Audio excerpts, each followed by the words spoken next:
The royal bashed the crown as rubbish and nonsense, even worse than Prince George's brutal mocking.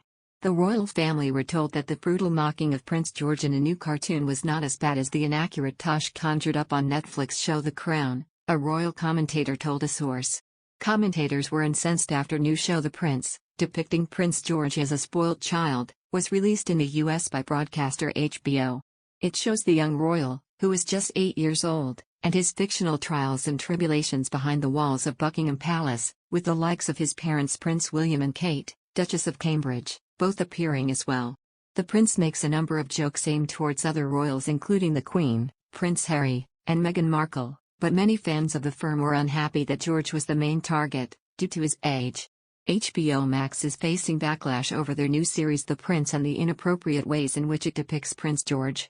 The Prince is a new animated sitcom featuring voiceovers from the likes of Orlando Bloom as Prince Harry, Sophie Turner as Princess Charlotte and Frances de la Tour as Queen Elizabeth II. The show is a satirical look at the British royal family. It's told from the perspective of Prince George, who is voiced by the Prince creator and Family Guy writer Gary Janetti. People are calling the series disrespectful for mocking Prince George, who is just 7 in the show and 8 in real life.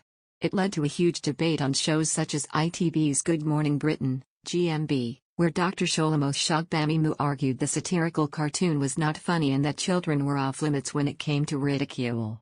Although the royals are unlikely to speak out on this, royal commentator Howard Hodgson, author of titles such as The King and The True Story, argued this type of cartoon wouldn't be as damaging for the royal family than The Crown. Last year, The Crown saw a wave of criticism directed at Prince Charles after his portrayal as the cheating husband of Princess Diana in its 4th season. It led figures in Parliament to demand the show come with a warning that scenes from the drama were fictionalized, something Netflix bosses said didn't need to happen. Mr. Hodgson said, "They expect it and they don't get too upset about it." And in the case of Harry, quite disgracefully, because Netflix are paying him a lot of money, when he decided he wanted to be on his own, left alone to get on with his life, and then promptly decides to go on Oprah Winfrey twice, there's this situation at that point in time of actually saying what a complete inaccurate load of tosh The Crown was. Because it is. I mean, anyone who knows anything about the royal family knows, that was completely inaccurate, that just got worse.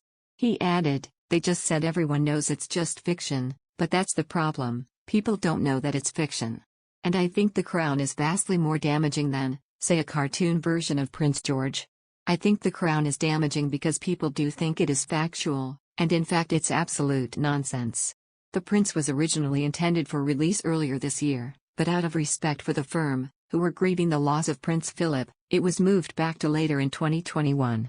It's created by Gary Janetti, who himself voices George, while Orlando Bloom is Harry and Ewan Ryan were cast as William.